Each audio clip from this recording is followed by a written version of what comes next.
नमस्कार मित्रों, स्वागत है आपका इस यूट्यूब चैनल पे।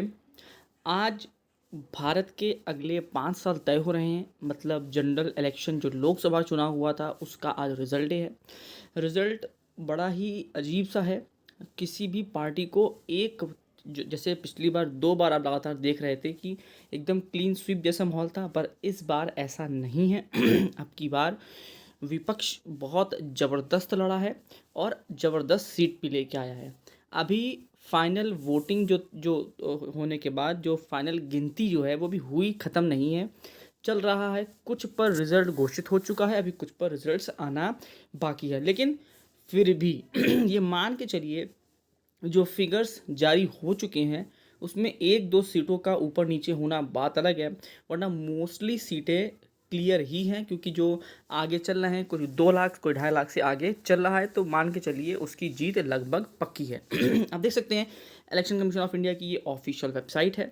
यहाँ पर साफ-साफ हर जो पार्टी है उसका एक चार्ट बना के दिया गया है, जिसमें हम क्लिक करके देख सकते हैं कि बीजेपी 243 पर आगे है। INC मतलब कांग्रेस 98 सीटों पर है। जो महाराष्ट्र में जो पार्टी अलग हुई थी उद्धव बाला साहेब ठाकरे वाली, उनकी 10 आप देख सकते हैं। सपा आप 35 देख सकते हैं। AITC 29 देख सकते हैं। DMK 22 देख सकते हैं और अदर्स में 99 आप देख सकते हैं। अब हम पार्टी वाइज अगर देखें तो यहाँ पे पार्टी वाइज भी देख सकते हैं। तो भारतीय जनता पार्टी को 21 सीट्स पर जीत मिल चुकी है। अभी उनको 222 पर लीड चल रहा है, मतलब वो आगे चल रहे हैं। नेशनल कांग्रेस की बात करते हैं तो 7 उनके हाथ में आ चुकी हैं। 91 पर अभी भी वो आगे चल रहे हैं। कुल 98 सीट्स उनके पास हैं।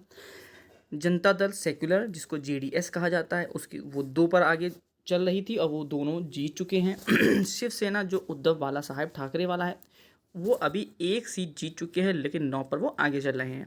आम आदमी पार्टी की बात करें तो 1 जीत चुके हैं, 2 पर आगे चल रहे हैं। उसके बाद हम बात करते हैं नेशनल कांग्रेस पार्टी, जिसको हम NCP महाराष्ट्र की बात करें तो वो 1 जीत चुके हैं। समाजवादी पार्टी की बात करें तो वो 35 की 35 सीटों पर अभी फ़िलहाल आगे हैं। कोई भी सीट उनकी अभी फाइनल नहीं हुई है, लेकिन मान के चलिए कि ये सीट्स सब उनके पास आने वाली हैं। जो तृणमूल कांग्रेस है बंगाल में, वो भी 29 की 29 सीटों पर आगे चल रहे हैं। उसके बाद DMK है, वो 22 की 22 सीटों पर आगे चल रही है। TTP 16 की 16 सीटों पर। जनता दल यूनाइटेड JDU 13 की 13 पर। नेशनल कांग्रेस पार्टी जो शरद पवार गुट है वो 7 के 7 पर चल रहा है। शिवसेना जो है वो 6 के 6 पर चल रहा है।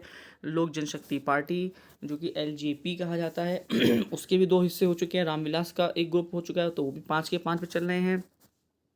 उसके YSR जो CP है वो 4 के 4 पे चल रहे हैं। राष्ट्रीय जनता RJD 4 के 4 पे चल रहे हैं। CPI मतलब कम्युनिस्ट पार्टी है, वो 4 के 4 पे चल रहे हैं। इंडियन यूनियन मुस्लिम लीग वो है, वो भी 3 के 3 पे चल रहे हैं। झारखंड मुक्ति मोर्चा जो है उनका भी आप देख सकते हैं। इसी तरीके से ये जो छोटी छोटी पार्टियां हैं, इन सब का भी नीचे आप एक एक करके देख सकते हैं। हालांकि ये सभी किसी न किसी दल में जुड़े हुए हैं। यहाँ पर हर पार्टी का अलग अलग दिखाया जा रहा है, लेकिन मोस्टली 2 ही पार्टी हैं। आप जानते हैं, एक NDA के नाम से चलती है और एक INDIA के नाम से चलती है।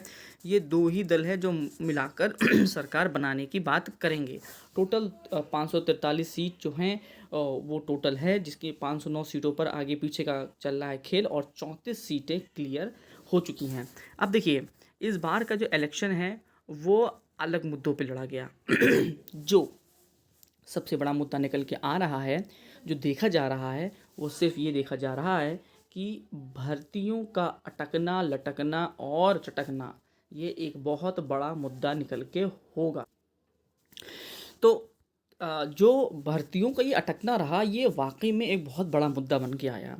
आप मान के चलिए, आप ग्राउंड लेवल पे जाएंगे, हर घर में लगभग 1 या 2 बच्चे ऐसे हैं जो तैयारी कर रहे हैं। जो लड़के हों चाहे लड़कियां हों, कोई भी हो, तैयारी कर रहे हैं। उनके माँ बाप को उनसे बहुत उम्मीद होती है कि भाई जल्द से जल्द इनकी नौकरी लगे, और जो उनकी गरीबी है या जो भी उनके घर में परेशानियाँ हैं या जो उनकी महत्वाकांक्षाएँ हैं, उसको पूरा करने का काम करने वाली है उनकी ये नौकरी। लेकिन बच्चा तैयारी करता है, साल भर माँ बाप उसको पढ़ाता है, पेपर भी वो देने जाता है, मान के चलिए पेपर अच्छा भी हो जाता है, लेकिन जब वो पेपर दे के निकलता है, पेपर लीक हो जाता है। इस मुद्दे पर जो अभी सरकार चल रही थी, उसके पास कोई जवाब नहीं था। एक भी पेपर सही प्रकार से नहीं कराया जा सका।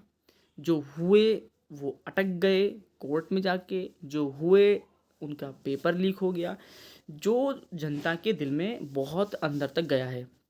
मान के चलिए उत्तर प्रदेश में जो ये बुरा हाल हुआ है उसके पीछे सबसे बड़ा कारण यही है, क्योंकि आप जानते हैं नॉर्थ जो इंडिया है यहाँ पर शिक्षक भर्ती हो चाहे पुलिस भर्ती हो या कोई भी सरकारी नौकरी हो उसको लेकर क्रेज़ बहुत ज़्यादा है। और यहाँ पर आप देख सकते हैं कि जो बीजेपी है उसको सबसे ज़्यादा नुकसान हुआ है, जो कि मेन कारण ये है। दूसरा कारण कर्मचारी। देखिए कर्मचारी भी जो हैं वो कहीं न कहीं सरकार की कुछ नीतियों से लेकर परेशान थे। कई बार आपने देखा होगा, मेरे चैनल पे देखा होगा कि कोई नीति बनाई गई जिसको लेकर जो चाहे वो शिक्षक संघ हो या बाकी कोई भी कर्मचारी संघ हो, चाहे बैंक के आप कभी-कभी देखते होंगे कुछ ना कुछ उनका स्ट्राइक चल रही होती है। इस तरह की चीज़ों में भी जो कर्मचारी थे वो कुछ नाखुश दिख रहे थे, जो कि एक कारण हो सकता है। हालाँकि जो कर्मचारी वर्ग इतना ज़्यादा है ही नहीं कि वो वोट में बहुत बड़ा कुछ इन्फ्लुएंस डाल सके, लेकिन फिर भी बूँद-बूँद से सागर भरता है। एक वो वर्ग भी माना जा सकता है। देखिए, महँगाई कोई बहुत बड़ा मुद्दा नहीं है इस वक़्त, क्योंकि देखिए जैसे महँगाई बढ़ रही है वैसे लोगों की आमदनी भी बढ़ रही है।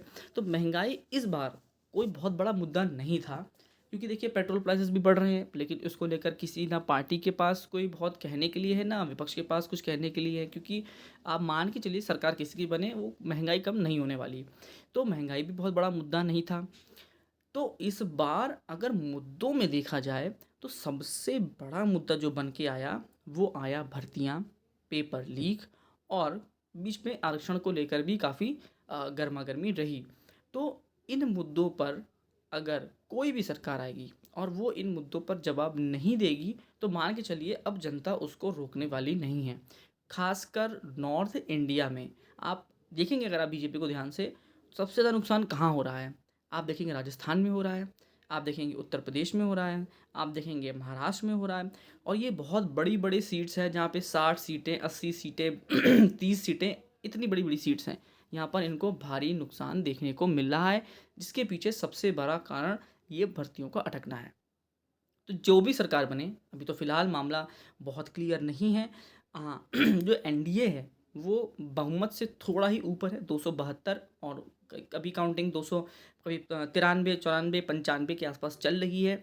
फाइनल अभी देखेंगे 5-6 बजे तक, और 5 बज चुका है, अभी देखते हैं 8 बजे तक पूरा मामला क्लियर हो जाएगा। लेकिन इस बार बहुत बड़ा आईना दिखाया गया है सभी पार्टियों को कि अगर आप लोग भर्तियों पर वर्क नहीं करेंगे तो चाहे आपके पास कितने भी बड़े मुद्दे रहे हों, आपने चाहे देश के लिए कुछ किया हो या ना किया हो, वो सब साइड हो जाता है, लेकिन रोज़गार से बड़ा मुद्दा इस देश में नहीं है। तो इस मुद्दे को लेकर जो सरकार बने वो काम करेगी, और काम करेगी तो ज़रूर जनता के बीच में जाएगी। लास्ट तक आपने वीडियो देखी उसके लिए बहुत बहुत धन्यवाद। आपका दिन शुभ हो।